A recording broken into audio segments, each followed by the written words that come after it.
Ladies and gentlemen, the program will be starting in 5 minutes. Please take your seats and listen to these important messages. Today's program is sponsored by Axia Home Loans and Land Title. Well, I came home like a stone, and I fell heavy into your arms. These days of dark, wish we'd have known, will blow away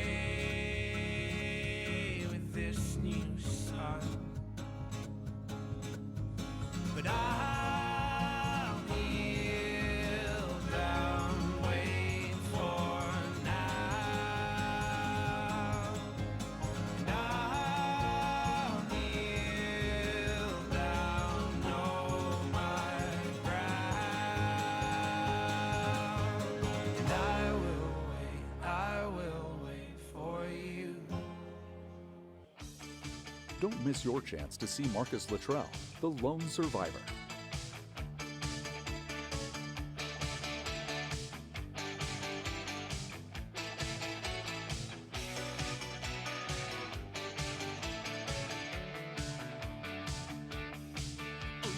You might think I'm crazy, hang around with you. Maybe you think Please take your seats and check out these upcoming events. something to do, but I think that you're wild. Inside me is some child. You might think I'm foolish, maybe it's untrue. You might think I'm crazy, all I want is you. Lips as sweet as candy, its taste is on my mind. Girl, you got me thirsty for another cup of wine. Got a bug from you, girl, but I don't need no cure. I just stay a victim if I can for sure. As you're sitting down, look at these top car benefits. When we're all alone, keep it up, girl. Yeah, you turn me on. Hooked on a feeling. I'm high on believing that you're in love with me.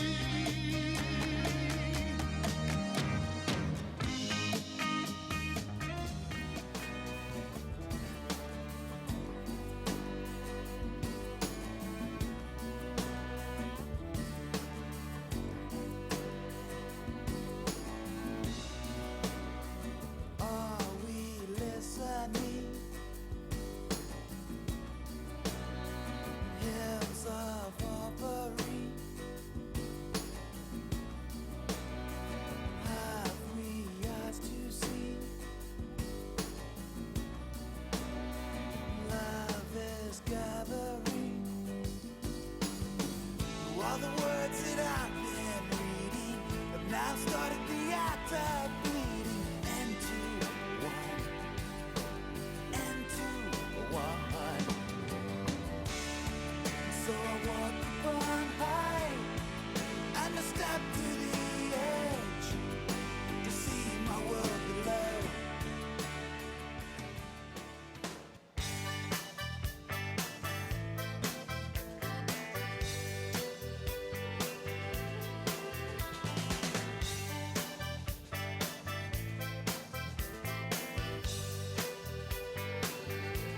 Well, I lived on Alcastel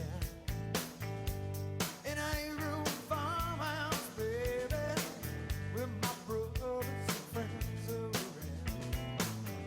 If you don't like who you're sitting next to, please find another seat quickly. Wake up with a real nice girlfriend, so bye to see me every once in a while.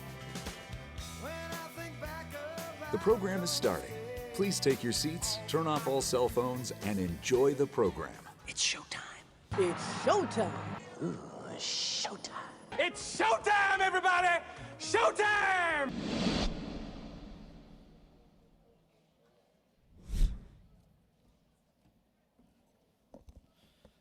Good afternoon, ladies and gentlemen, and welcome to the 2014 Car Convention Power Talks. I'm Glenn Thayer, and I'm honored to be back again this afternoon as your MC. But before we begin the Power Talks, let's recognize our sponsors, Land Title Guarantee Company and Axia Home Loans.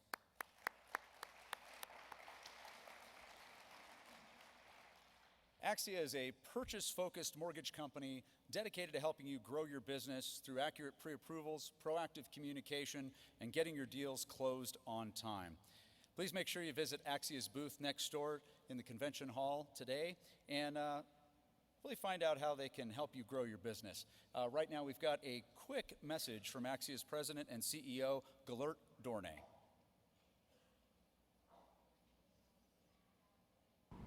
Kudos to you for taking time out of your busy schedule to join this year's CAR event. With all the exciting speakers and wonderful sponsors, what's going to be that one takeaway that you leave this conference with? Statistically speaking, just 11% of you will keep in touch with your clients just 1 year after purchasing a new home. Even with these poor sales practices, my guess is that the majority of your business still comes from past client referrals. My name is Gellert Dornay. I'm the CEO of Axia Home Loans. We founded our company to bring ethics and sustainability back to home ownership. We truly pursue being our client's lender for life. We have our Colorado area manager, Norm Phillips, here today to share some ideas with you. You can't miss him. He's 10 feet tall, and he's going to share some ideas about how together we can keep in touch with our past clients, truly be their lender for life, and help restore the American dream of home ownership. We tend to think of the American dream as a faded moment of the past, a time from our youth when everything felt possible.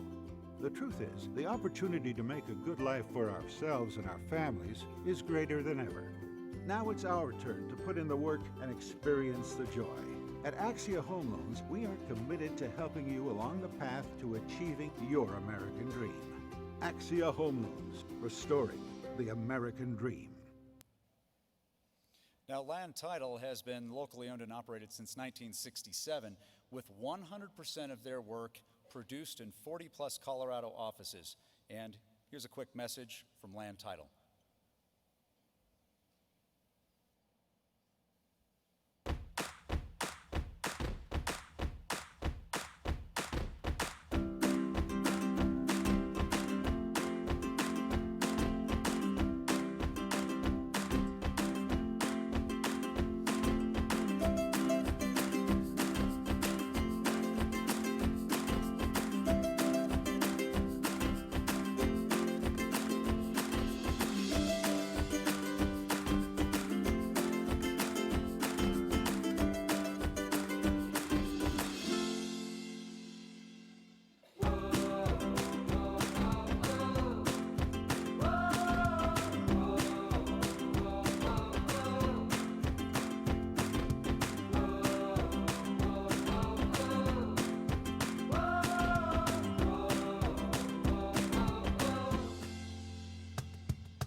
Thank you again, Axia Home Loans and Land Title. And again, we also want to recognize our Car Convention title sponsor, First Bank. Let's give them a round of applause as well.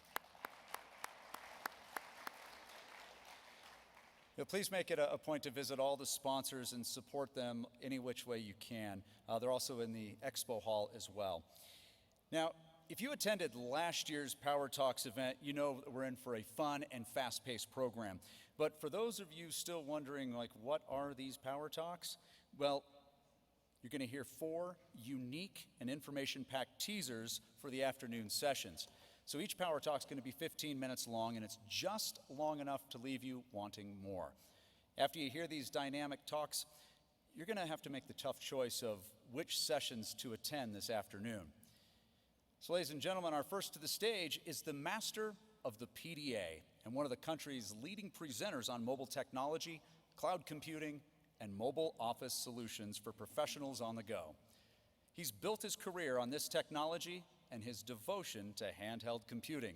Ladies and gentlemen, please help me welcome to the stage G. William James.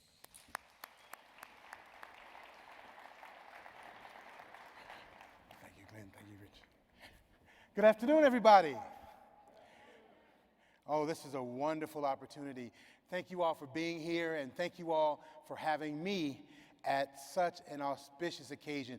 I was speaking with someone earlier and said, this is the fourth time that I have come to celebrate the CAR with you, and it gets better every single time. Are you having a good time? Isn't it a great convention? I really love Denver, and I love being able to look out of my hotel window last night since I couldn't get a ticket, and I got to see, at least get to see the stadium where our friend Peyton Manning broke his record last night. That was very exciting to see. And it was just a privilege just to be in the same town at the same time. But being that I only have 15 minutes, I just want to share with you a few things about cloud computing and mobile office technology. That has been my forte for the last 15 years. I've been teaching agents around the country how to maximize on your technology, your communication, your productivity, and your marketing using mobile devices. I started way back in the late 90s with the old Palm Pilot. Anybody have one of those?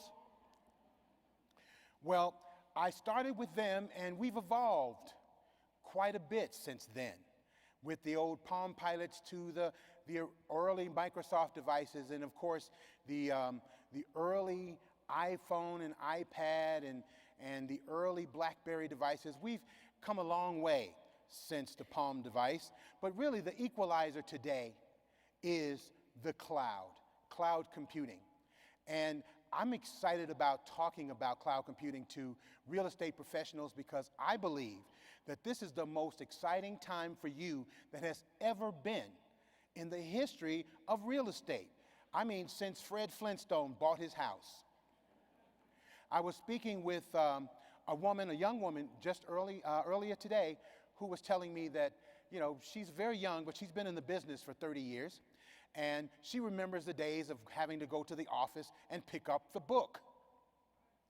Well, I'm sure a few of you all can relate to that, but today, it is such a privilege to be able to have your mobile office wherever you happen to be, so that your marketing and your communication and your productivity, how you reach out to your customer base, how you respond to their needs is so much more than it's ever been. It's just a wonderful opportunity. So that's what I want to talk about just for a little bit this afternoon. And I want to start with a working definition of what cloud computing is in the first place. I mean, you've seen those commercials on television, and they talk about the cloud this and the cloud that, but they never tell you what the cloud is. Well, it's not a product or service per se. It is a technology by which we can have software applications, we can get data, we can process data over servers over the internet. We don't have to download software to our computers anymore. Remember those days? We don't have to do that anymore because we have the apps on our smartphones and our tablets, and we can log in on our laptops and go directly to these websites. So if you had an account with a bank, for example, you could just click on their app, log in on your phone or your tablet, and now you have access to all of your information, all of your banking. You can pay your bills, pay your credit cards, transfer money, all those banking things. I mean, recently, I've been able just to snap a photo and deposit checks. I haven't walked into a physical bank in months. I think the last time I went in was to see if someone actually still worked there. So the technology has given us that capability. Now, that server that we're connecting to, where is it? Who cares? It could be in South Africa or in Denmark.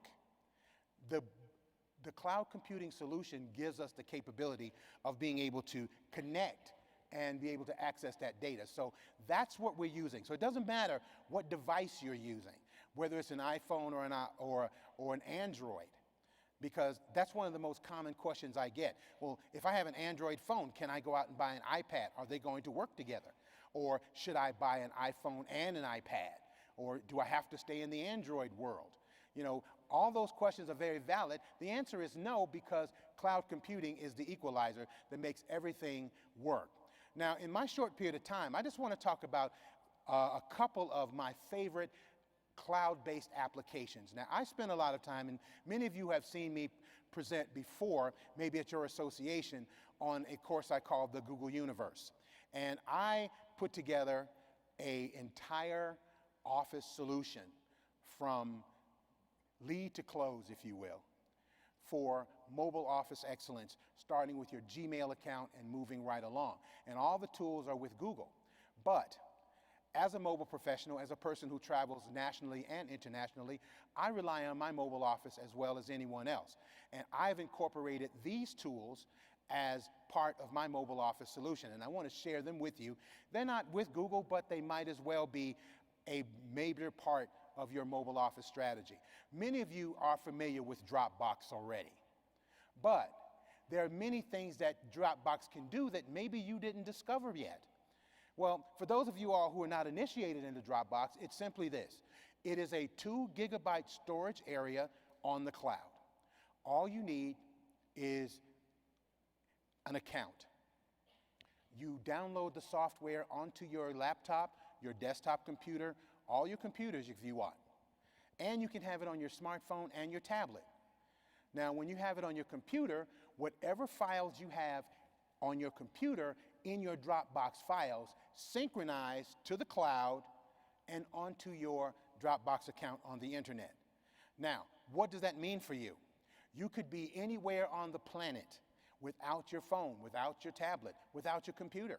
And if you need access to those files, those documents, those photos, that music, whatever it is, you can simply connect to any computer that connects to the internet, log in with your unique password and username, and all of your files are there in the exact order that you have them on your desktop. Now, many people are not familiar with some of the advanced features of Dropbox that would be very instrumental for you. For example, did you know that if you're a team, you're working with a team, you can actually have a Dropbox folder that everyone in the team can share? They don't have to wait until they get the information from you. You can give them permission to have access to that folder in your Dropbox account that they can access anytime they'd like. So any of the sales documents or forms or files, whatever you'd like to share with them, you can have them in that Dropbox folder. That is a great tool. If you ever need to share anything with someone that is larger than what would typically go on an email, for example, you can do that with Dropbox as well. You can share large volumes of information. Did you know that you can email into your Dropbox? See, there's a lot of things that Dropbox can do that maybe you haven't discovered. And if you are a Dropbox user and you are a mobile professional, you should learn these tools so that you can get the most out of them. Now, the one in the center is my current latest, greatest love. That green box, she's called Evernote. Anybody here familiar with Evernote? See, only about a third of you raised your hand. And I will tell you, the third of you who did raise your hand who were familiar with Evernote, the common thread with you probably right now is overwhelmed because the software can do so much. But I will tell you, I am an Evernote junkie. And as a mobile professional, it has changed my life. And if you have an Evernote account and use it, it will change your life as well. It will change your real estate life. Basically, Evernote is all about organization and remembering what they call remember everything. And so basically, it's cloud-based, just like Dropbox is. So you would create an account, you would have it on your laptop or your desktop, you'd also have it on your smartphone and your tablet.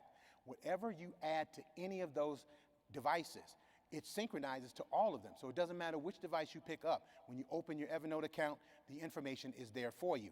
I want to show you a couple of slides. I want to move past this one.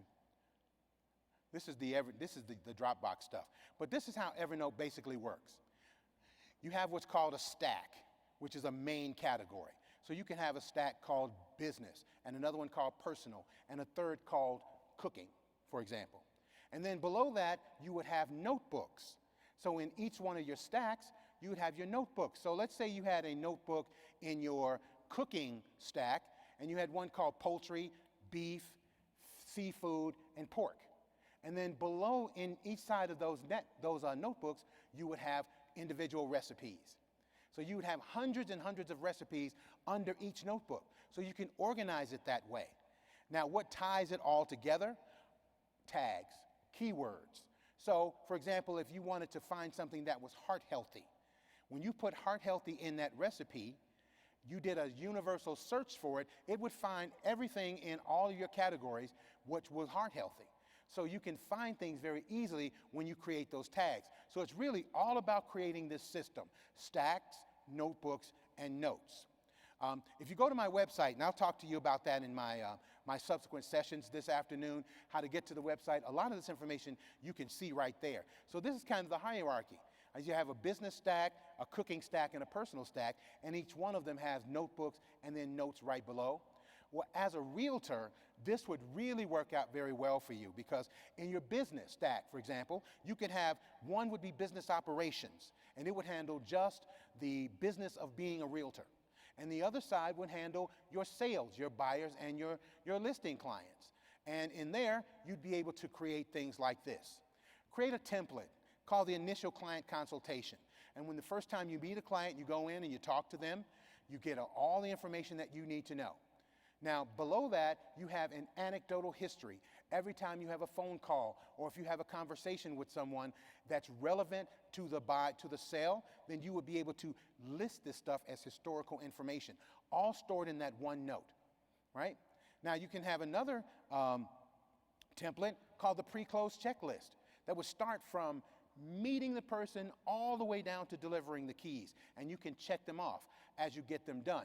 Now, inside this pre-close checklist, you can have the individual notes. For example, when you did have the home inspected, you can have the information about who did it, what the information was, the person's phone number, contact information, even down to what that person charged for it. You can have all that information in one place.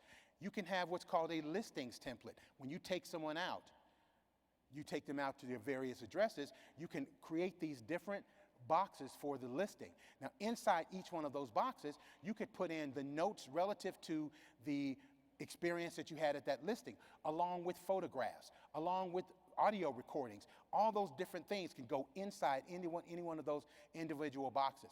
Any of these files, or these notes, as it were, can be shared over the internet or emailed out. It's a really, really powerful tool that you can use.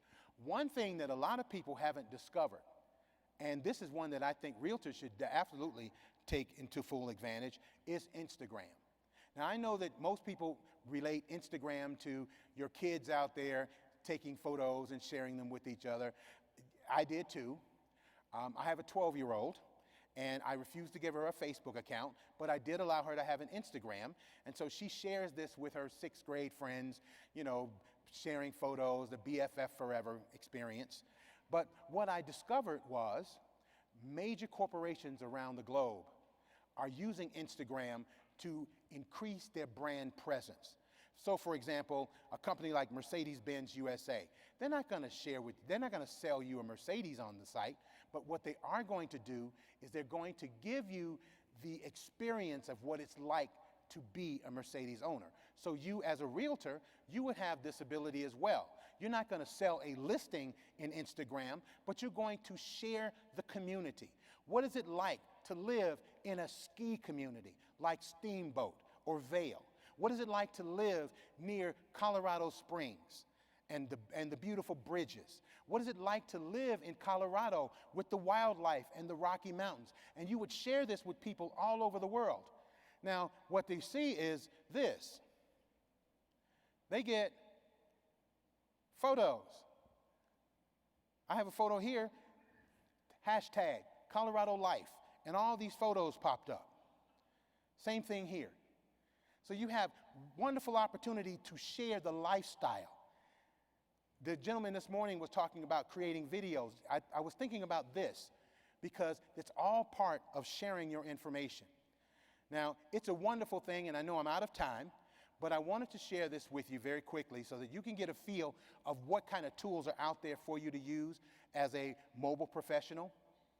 And so, as we move forward, I want to help you to enjoy using these tools, your smartphone and your tablet. And this is why I do what I do. That's my 12-year-old. And just like since my time is up, she's going to say for me, I'm out. So I thank you all for my brief introduction to cloud computing. 2:30 and 4:30, I'll be in my sessions. Please come and join me. I thank you so much for this brief time, and thank you.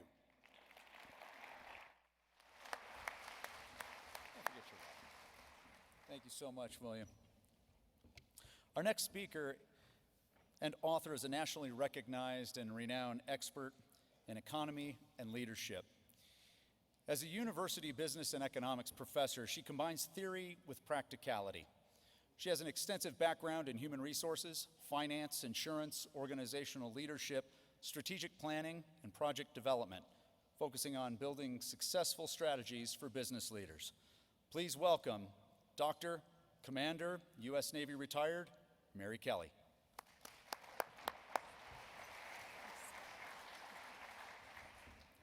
Have you ever walked into your real estate office on a Monday morning and thought, I don't have any clients to work with today, I don't have any bookings, I don't have any showings, and I have a lot to do.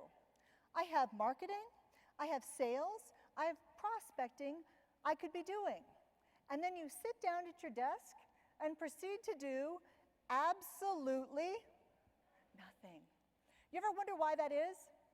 One of the parts for this, ladies and gentlemen, is because our limbic system, our dinosaur brain, wants the easy way out. And given a billion things to do, this is the paradox of choice. Given a billion things to do that could make your business go forward, we tend to gravitate toward nothing. And one of the things we're going to talk about today are the 10 ways realtors and other small businesses routinely sabotage their own business. And the reason we tend to sabotage our own business is because we lack a plan. So first off, many of us network, don't we? Don't we network? We network, absolutely, yes. And so when we network, we frequently go to places where people like us and know us because that's comfortable. But the people who already know you, your family and friends, they're already going to recommend you, aren't they? Yes, yeah, the answer should be yes. Yes, because you're the most fabulous realtor they know. Yes, they're going to already recommend you. And the people in your community groups, do they know what you do? So the people closest to us, ladies and gentlemen, are not necessarily where the fish are. Do they know people who can recommend us? The answer is yes, but that's not necessarily where we need to gravitate, and we don't need to do that. So go where the fish are.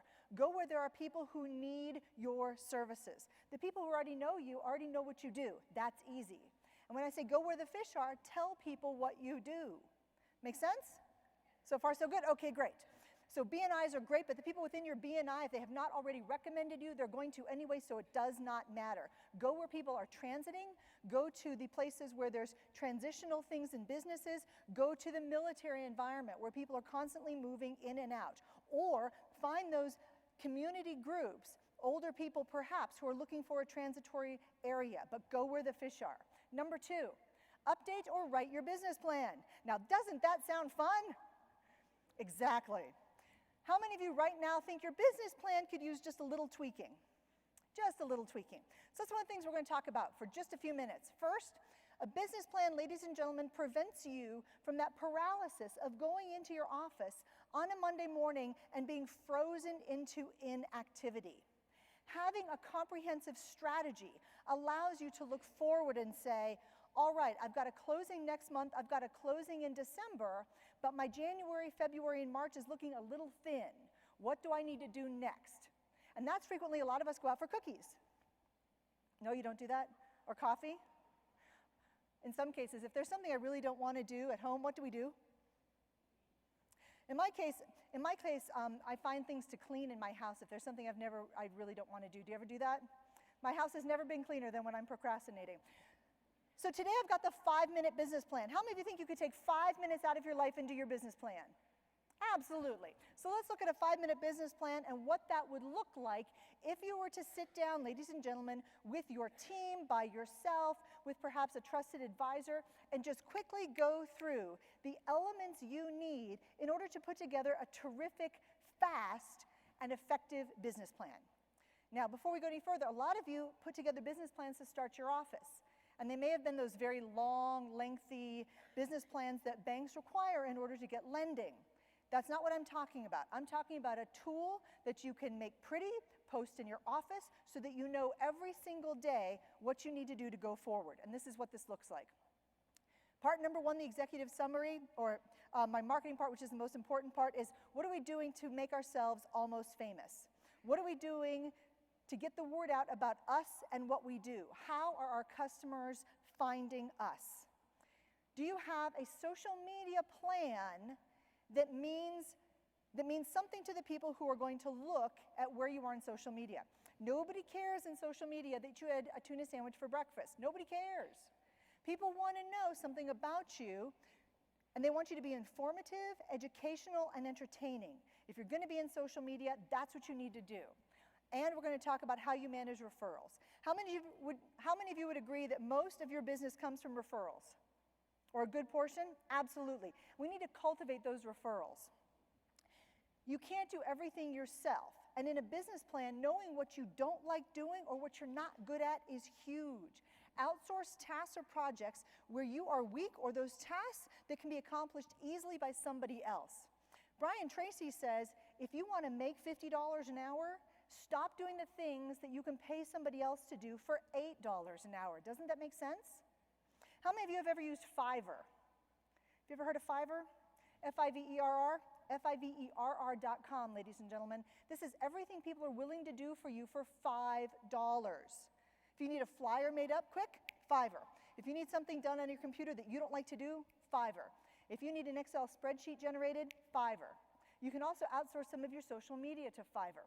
If you don't like doing something, be honest with yourself about the things that you don't like doing, and then figure out where you're going to get help to do that. Does that make sense?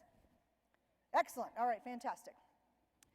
Very quickly, number 3, social media. If you are not playing in social media and your clients are in social media, you need to think about being on the social media arena, or in the social media arena.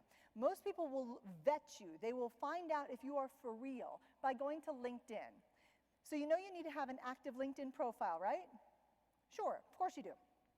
On your LinkedIn profile, you're going to want to make sure, ladies and gentlemen, that you have recommendations from people who care about attributes that they would associate with a real estate agent.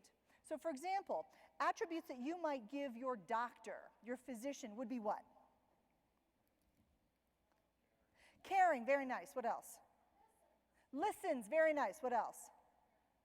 Careful, yes. What else? Pardon? Steady, yes, especially if they're a surgeon. Absolutely right. What good characteristics would you want someone to describe you? Professional, yes. Honest, yes. What else? What? Listens, yes. What else? Seasoned, yes. Yes, that you know the business, absolutely. The characteristics are different. So make sure, ladies and gentlemen, when you have someone putting recommendations for you on your LinkedIn profile, that those are things that you want someone else who is shopping for a real estate agent to see and say, I want that person. Does that make sense? Fabulous. Also on social media, you can use social proof. So if somebody has a great experience with you, you can say, hey, thank you so much for this testimonial. Thank you so much for letting me work with you. Do you mind putting something like that on your Facebook page and mentioning my name? Do you mind putting something like that on your LinkedIn page? Do you mind giving me a recommendation? Use social proof. People like working with people that everybody else likes to work with too. Don't you think that's true? That would be a resounding? Good, thank you so much. So number 4, get people to ask you questions. Establish yourself as that seasoned expert, ladies and gentlemen. If you are going to show people what a seasoned expert you are, it's very easy to do this on social media. Get people to ask you questions. On your personal Facebook page, you are not allowed to actively sell. But if I ask you a question, ma'am, what's your name? Terry. If I put on Terry's Facebook page, if I say, Terry, do you know of any property around, I don't know, the Highlands Ranch area for a 3-bedroom, 2-bath home for a family of 4 that's moving in January? Terry's allowed to answer that question on her Facebook page. Is she allowed to just post stuff for sale? Not on her personal page, but she can answer that question. And now all of a sudden people say, wow, Terry's a real estate agent. Wow, I've got another friend who's coming in. Get your friends to ask questions. Establish yourself as that seasoned expert because people want to trust you. Number 5, get visible. This is what David Avrin is going to be talking to you about, and I highly recommend you sign up for his newsletter. It's called The Visibility Coach, visibilitycoach.com.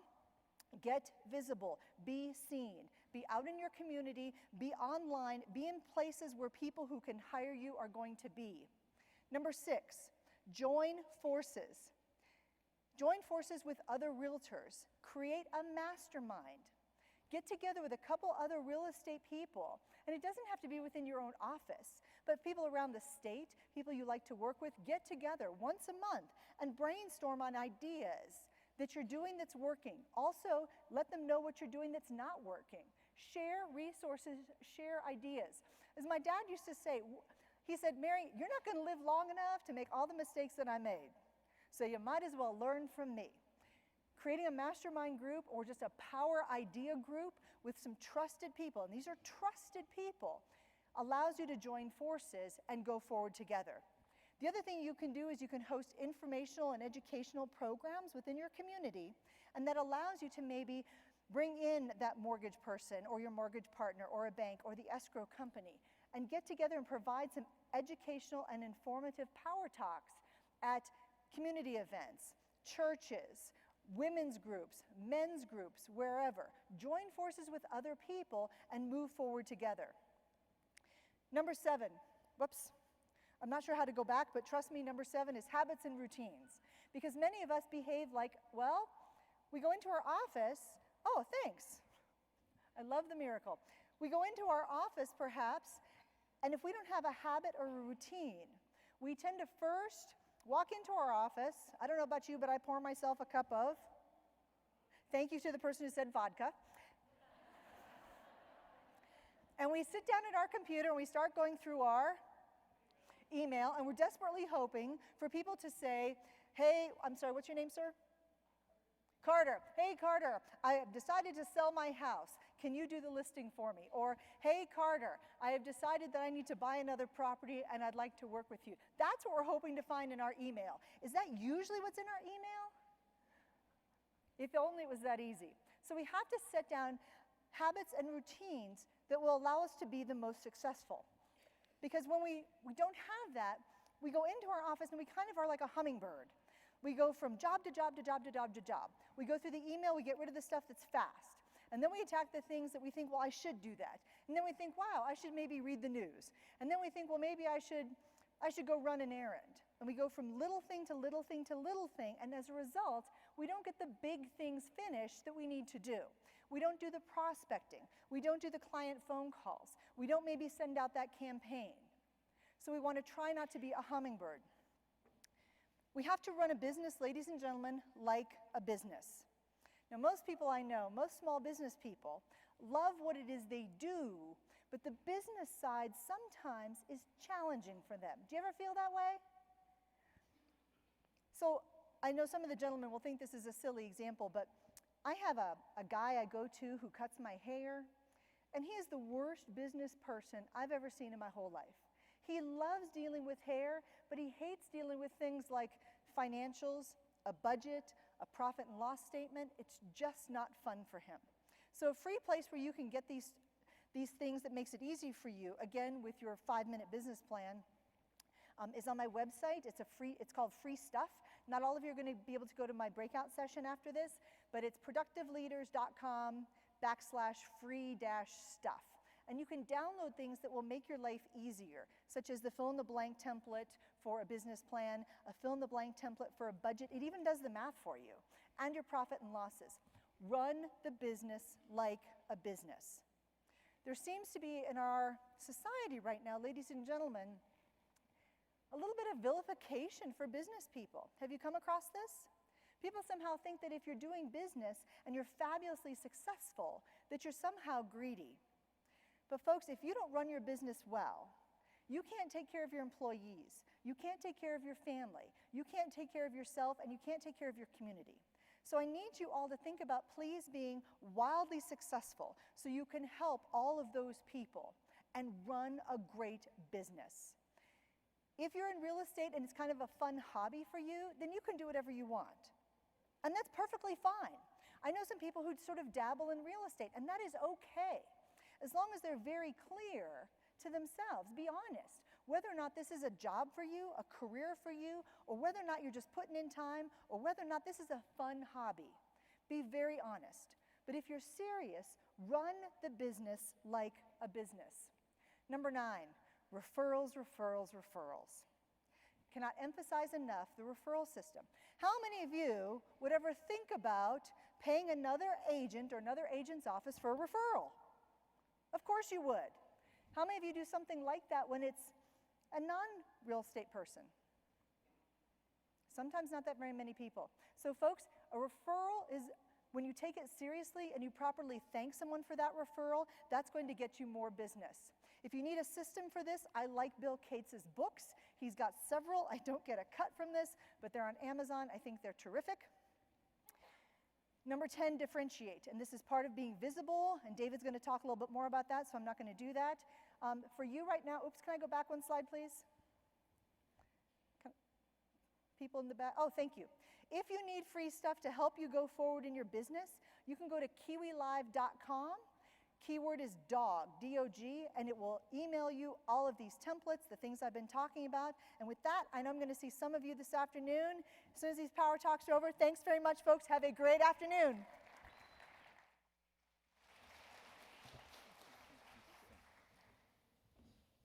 Thanks so much, Mary. Our next speaker, ladies and gentlemen, is a highly sought-after local theologian whose thought-provoking perspective teaches the value of embracing change as a transformative ally. He provides key insights into our cultural moment and the essential abilities needed so everyone can collaborate, communicate, imagine, and adapt. Ladies and gentlemen, please help me welcome to the stage Jeff Van Kooten. Thank you, buddy. You know, there are things in life that if you really think about them closely enough, explore them deeply enough, will make you scratch your head and go, things that make you go, So for instance, think about a hot water heater. Why is it a hot water heater? It should be a cold water heater, right? Or think about the world of statistics. I read recently that 4 out of 5 people suffer from diarrhea. Does that mean 1 out of 5 actually enjoys it? And when it comes to dealing with someone from a different age group than you, inevitably, in that relational encounter, that person is going to say something verbally or do something behaviorally that will make you walk away from that encounter scratching your head going, And you know as well as I do that it's the relational if they're not dealt with some savvy and some insight, can lead to the clashes, and it's the generational clashes that drive us nuts. So how best do we engage one another? Well, I want you to understand 3 dynamics that will help us engage the other age group. Who we are, how we are, and why we are. Let's take a look first at who we are. There are 5 generations alive today in the United States, the oldest of which are known as the matures, born before 1946. The oldest of these, the GI generation, I'm a hospice chaplain, and I'm saying goodbye to them at record numbers. How many matures do we happen to have in the room? Let me just see a show of hands, okay? Everyone else, make sure people are telling the truth. All right, now if you're here as a mature and you've already decided out of the first words out of my mouth, that why did I come? You just grin and bear it. You guys are tough as nails. You'll just sit through a boring 15-minute power talk, whatever it takes. Now, the matures came back and gave rise to the largest generation ever to hit the shores of the United States at that time, the vaunted baby boomer generation, born between 1946 and 1964. We can't rightly call them babies anymore. Every day, 10,000 boomers are turning 65 years old. Now, they are so large in number at 78 million that demographers have called them the pig in the python. How many of the 78 million boomers do we have in the hall? Let's see right now, okay? Pretty indicative of the numbers. Now, if you are sitting here and I'm already boring you, you'll take out paper and pens and you'll start doing grocery lists. You'll doodle. You'll do whatever it takes to get through the next 15 minutes. Now, the boomers were so large in number that they gave rise to 1.5 generations. They gave rise to Gen Xers, born between 1965 and 1980. What's interesting about the Xers, of the 5 generations that we're looking at, they are the smallest numerically by far. So you have the Xers at 78 million. You have the millennials coming up even larger, by the way, at 82 million. And then squeezed in the middle are the Xers at 56 million. So you have this undulating dynamic of population levels. No wonder Xers feel like underdogs. How many Xers do we have in the ballroom? Okay, great. Yeah, oh yeah, they're pretty cocky as a group, that's for sure. Now, if you don't like what I'm saying and you're already disappointed that you came in here, you know what you do? Xers just leave. Life is too short to be dealing with a boring power talk.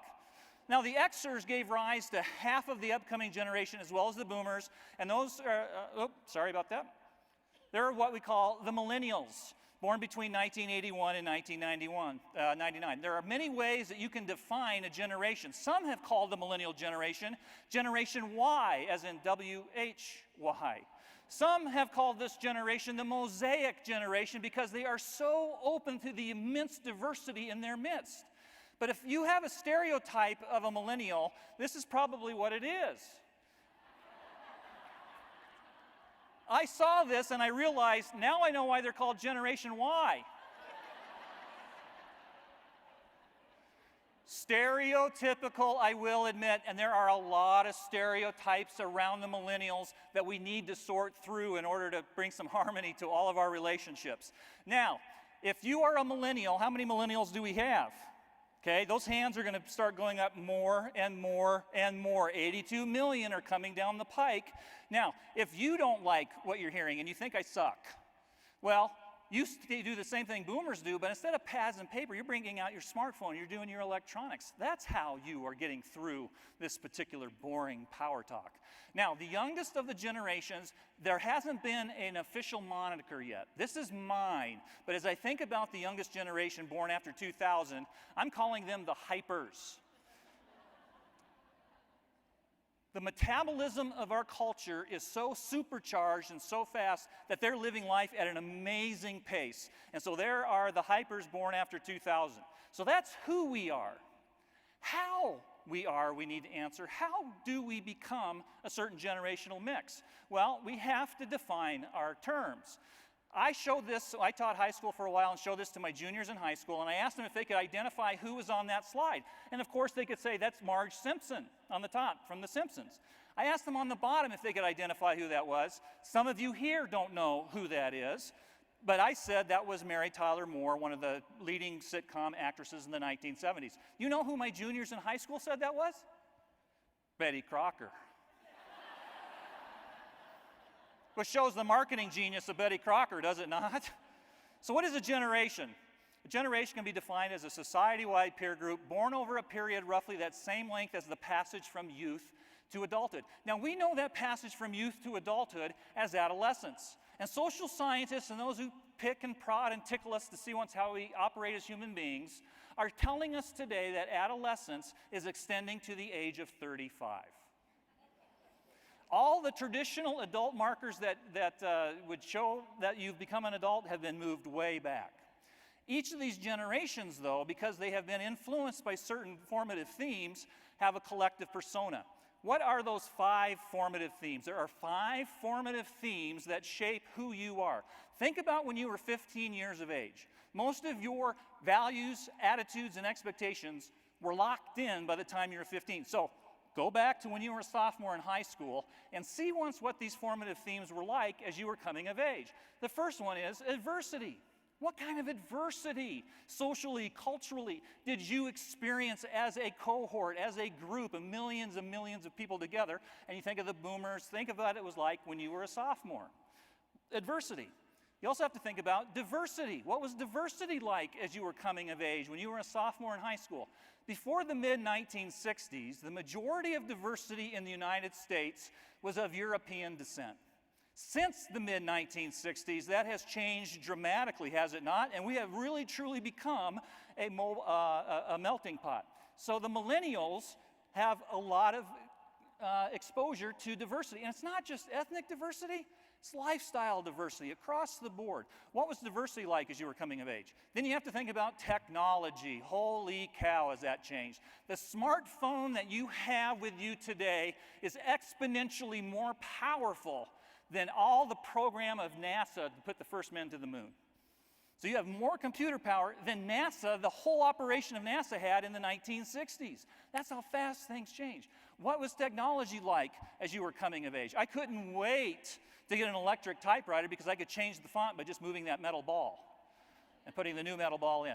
So what was technology like when you were a sophomore in high school? That'll shape who you are. The economy. The boomers, for the most part, had 30 years uninterrupted economic expansion. The Xers came along, and all of a sudden, the brakes went on the economy. Double-digit inflation. If they wanted to buy a home, the interest rates on real estate was 15 to 18%. They couldn't do it. Then you have the millennials. When the millennials were brought home from the hospital in the early 80s, the Dow Jones was at 957. When they graduated from high school 18 years later, it was roaring past 11,000. Not even the boomers could touch that type of economic expansion. But now, of course, we have 2008 and the Great Recession. And it's going to play out and form and shape how different generations respond and how they develop given the economy. And complexity. We always wax nostalgic. We're always looking back at the good old days, and things do get more complex. 70 years ago, there were some significant influences that shaped the older generations. Family stories, schools, radio, newspapers, magazines, movies, and neighbors. Let's fast forward 70 years to today, and let's take a look now at the influences that are shaping us. In addition to them, we have to add computers, pagers, cell phones, instant messaging, World Wide Web, interweaving advertising, wireless communication, portable entertainment, blogs, global positioning, Twitters, video sharing, mobisodes, podcasts, videocast, streaming video, text messaging, social networks, online auctions, broadband, webisodes, satellites, pings, digital downloads, online gaming, and on it goes. Whew. Yeah. We are being inundated with an amazing amount of influences, so much more than the older generations. And so that impacts the complexity of society, impacts how generations develop. So we looked at who we are, we took a look at how we are, but the third dynamic to understand in order to engage the other generation is to ask the question and explore why we are. Why we are. My grandfather, 45 years older than me, was my best friend. He went to a donut shop for 32 years. He was a regular there. And I had the opportunity to be able to go to that coffee shop. It was a donut shop. And I thought I went because I liked donuts. But then I realized they were just big laxatives that I was eating. And I decided that the reason that I was going was for my grandpa. And we would sit there and have amazing times over coffee. I've struggled with severe depression most of my life, and he was the only one at that time that I shared that with, and he gave me some wise counsel. So you can imagine what went through my head when I got the phone call that I knew someday I would get. He fell down the stairs, hit the back of his head quite severely, in the hospital, and not expected to live through the day. I dropped everything that I was doing and rushed to be by the bedside of my best friend. And it's amazing what you think about when you look back on stuff. But I remember sitting there holding his hand, and his foot just twitched ever so slightly. The wound in the back of his head was such that the blood would pool up through his mouth, overflow, and spread through the creased, aged creases of his old skin. And I remember taking the hospital towels and dabbing and wiping that blood as it overflowed. And I thought to myself, wow, I'm taking care of my grandpa. I'm taking care of my best friend. When the machines that weren't keeping him alive, but only measuring the strength of his existence on this planet, began to show that he was waning, I went over to his bedside and I stroked his hair. I whispered in his ear, "Big guy, it's time to go home. time to go home. No sooner was the resonance of the letter M that dissipated into the atmosphere, and he was gone. My cousin was on the other side of the bed, and I think she was aware of the profundity of that moment. It took me a while for it to sink in. And I thought to myself, here he was, holding me in his arms when I came into the world, and here I had the privilege to hold him in mine as he went out. And I'm a romantic at heart. And why do we have different generations? Why do we have the different age groups with all the differences and all the squirreliness that can drive us all nuts? Why are we? I think it's to extend the best and the most profound of all of us in the most relevant and best way that we possibly can. It's to extend life. It's to extend all of who we are in relevant ways and to do that in profound ways. All of us are in this together. None of us is as smart as all of us. And so we need this time with the different ages to move ourselves on. Thank you.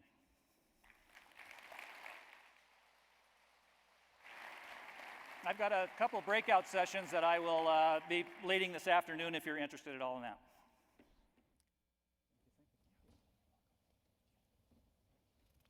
Thank you so much, Jeff. Well, folks, to round out our Power Talks today, we have one of the most in-demand marketing and branding speakers in the world.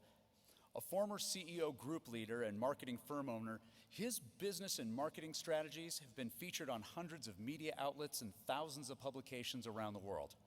Ladies and gentlemen, please help me welcome the visibility coach, David Avron. Thank you. Don't need it. Good afternoon. How are you? Let me tell you really quickly, and I'm the last guy up, and after me, everybody heads out to all the breakout sessions. So this gives you a little bit of a preview of who we are and what we talk about. A lot of great subjects. You've heard some other great speakers this morning. I want to talk to you about marketing and branding. And first, I want to tell you about a really quick story. Recently, I was in Reno, Nevada, and I speak for a living. So I'm in different cities and different countries all around the world. And I showed up at the hotel at Reno, and I check in at the front desk, and then I drag my bags through the long casino because, of course, the elevators can't be anywhere near the front desk in case you have any emergency gambling that you have to do on the way, right? And so I get to the elevator. It opens up. It's empty. I get into the back of the elevator, and just as the doors are closing, this arm juts out, and the doors open, and this huge group of convention goers piles in to the elevator, and they're all wearing the lanyards and the name tags like you have. And I get moved sort of to the back, and everybody piles in the elevator, and this woman looks across, and she says, "I know you. You're our speaker tomorrow. I saw you in the program." And I said, "Yes, I am." She goes, "Well, what do you speak on?" And I said, I speak on marketing and branding. Doors open. She gets out, and she looks back in the full elevator, and she says, "Well, I hope you're not going to teach us to write an elevator speech, because that one sucked." And I was like, yes, that did, didn't it? I probably should be better at this. Listen, today is not about writing an elevator speech. It's not about your pithy speech or your slogan, and we do blank and blank so you can blank and blank. No, it's about digging deeper to differentiate yourself in a very competitive marketplace. Look around the room. Look around your industry. There's so many people who do what you do, who are good at what they do. This afternoon in a couple of sessions at 2:30 and then again at 3:30, I want to talk about a shift, a profound shift in the marketplace. It's not the shift from agricultural to industrial, or even this profound shift that we've all experienced, the shift from analog to digital. But the shift is from selling to buying. It's a different world.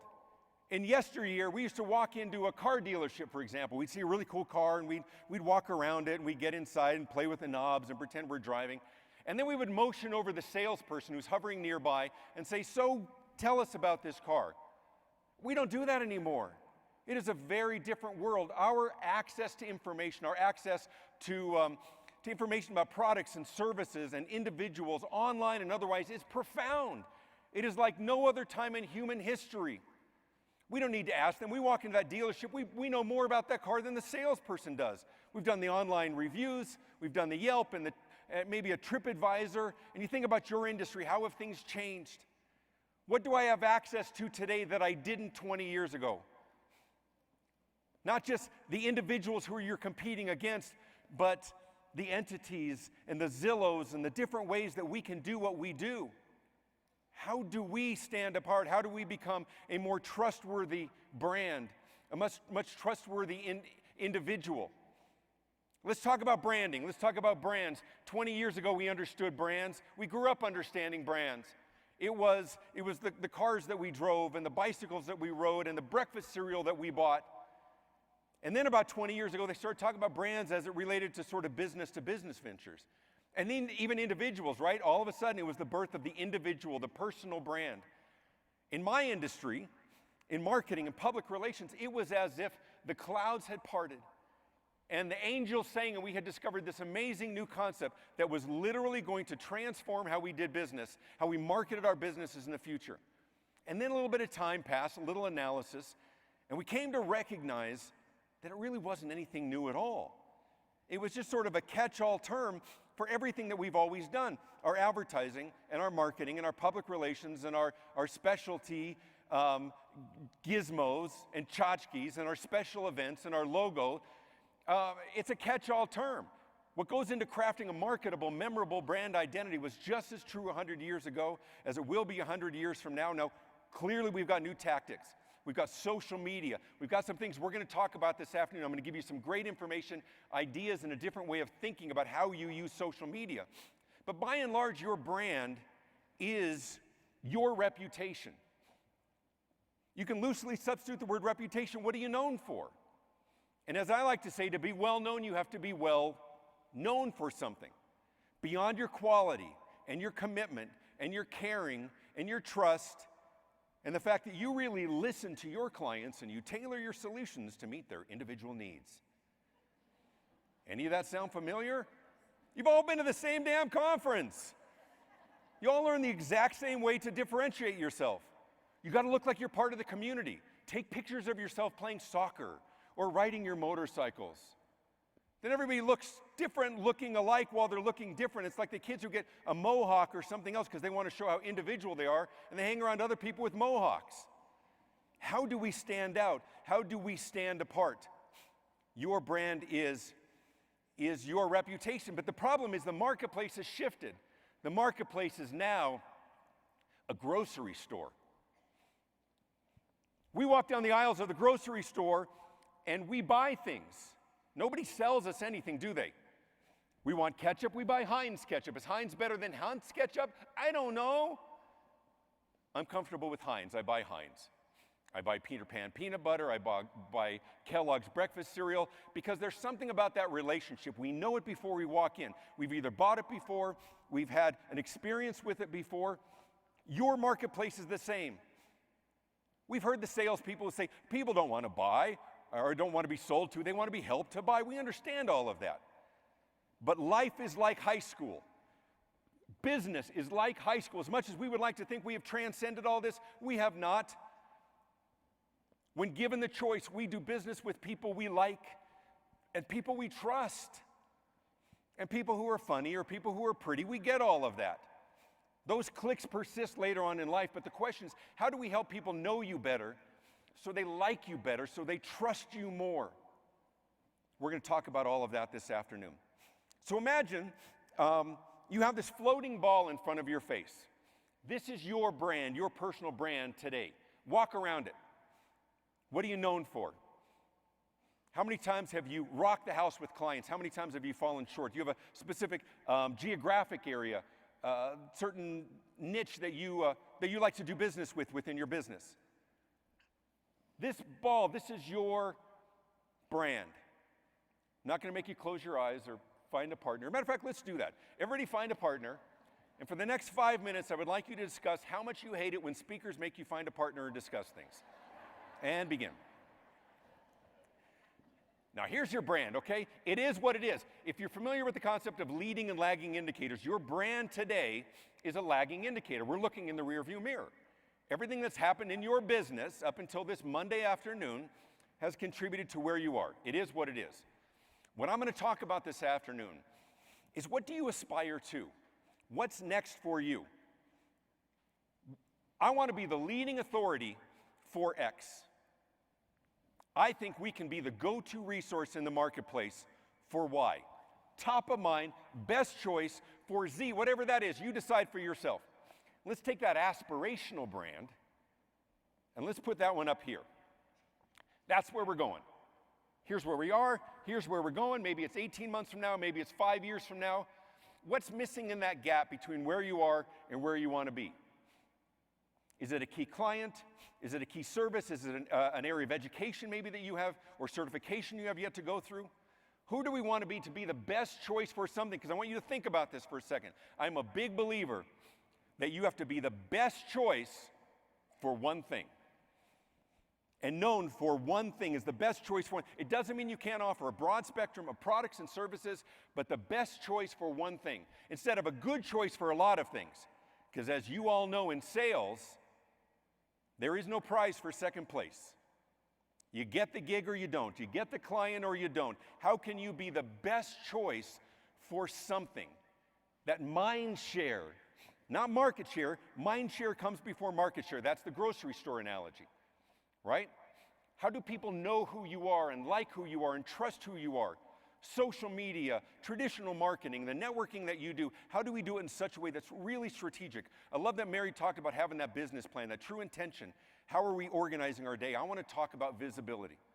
But not just visibility, clarity of who you want to be in the minds of your prospect. Because when you have clarity and you have consensus among your team, you may be individual, you may be part of a bigger team, but when you've discussed this, say, who can we be different for? Who can we be the best choice for? Top of mind. When you have clarity, every decision you make, you measure against that brand. Every initiative you consider embarking upon, every geographic expansion, you ask yourself the question, is that going to get us closer to that, or is it a distraction? In other words, do you have a criteria for what you say no to in your business? Do you know why you say yes or no other than that's a good prospect? Are you relegated to the calls that come in or the emails that come in? Or do we know who is our ideal client who are just going to love what we do, appreciate the differentiation and how we do business? And are we going after those people? Because when you have clarity of that goal, we align everything. We align our hiring and our training and our communication and our marketing to be that in the minds of our prospects. All right, I've got good news and bad news. Here's the good news. The good news is there's a lot of ways to do this right. There's a lot of ways to stand out and stand apart in a very competitive marketplace. There was a very famous quote, I think you might have heard it before, from the head of the U.S. Patent Office 100 years ago, who proclaimed, everything that can be invented has been invented. Well, of course, we know that's ridiculous. It's the same thing with marketing. It's the same thing with music. There's so many great ideas that have yet to be fostered. A lot of ways to do this right. The only way to do it wrong, a couple of ways. One, you can underperform. Quite frankly, you can be bad at what you do. For the purposes of today's presentations this afternoon, we're going to assume that everybody in this room is really good at what you do. We're not going to talk clever marketing to mask deficiencies in your operation. We're not putting lipstick on a pig here this afternoon. So we assume everybody's really good. The other way to do it wrong is, quite frankly, to be complacent.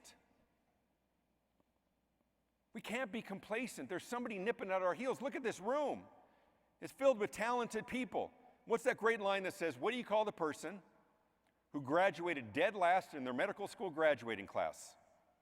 Doctor is right. You're all good. You all passed the test. We can't be complacent. Somebody else wants that listing. Somebody else wants to make that sale.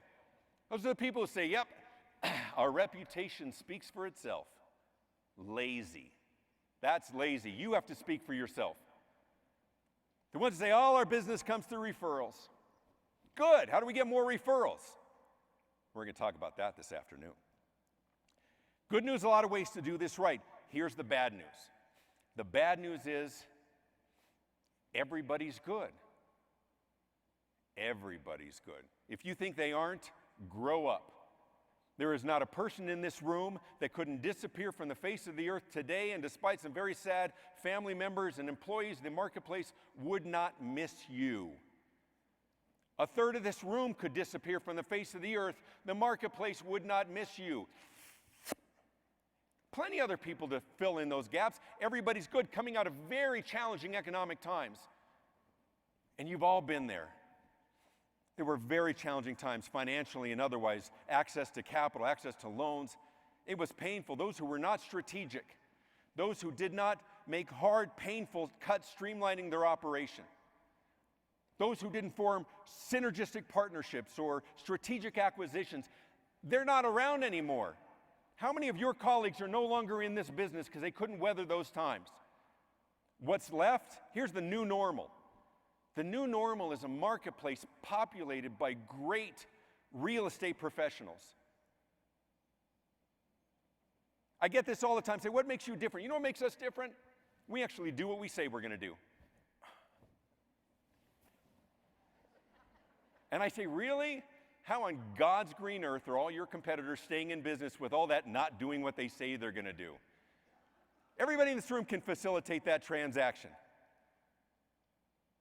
Why are you a better choice than all of the other great choices? We're going to talk about that. We're going to give you great ideas this afternoon to stand apart, to stand out in a competitive marketplace, because those competitors of yours, not only are they talented and supporting their families and everything else, here's the worst part. By and large, your competitors are very nice people.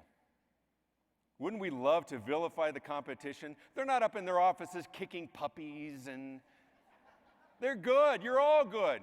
There are so many cool ways we can stand out and stand apart. It starts with a recognition of the things that the traps we fall into. We talk about our competency, our how much we truly care and how much we truly listen. We can do better. I'm going to give you a lot of ideas how to do it. I'm in room 503 right after this, and another session afterwards. Mary Kelly, the other great speakers. Go see somebody. Have a great afternoon. Thank you.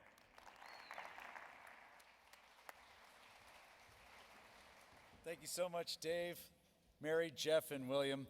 You know, they made it really tough for you to choose which session you're going to go to. Now, remember, these and other 55-minute sessions start at 2:30 and 3:35 upstairs in the education hallways. You will need your badges to get in, so make sure you have those on you when you go up to the sessions. Ladies and gentlemen, thank you very much for being here for the Power Talks. Enjoy the rest of CAR 2.0. Free, free, set them free. Free, free, set them free.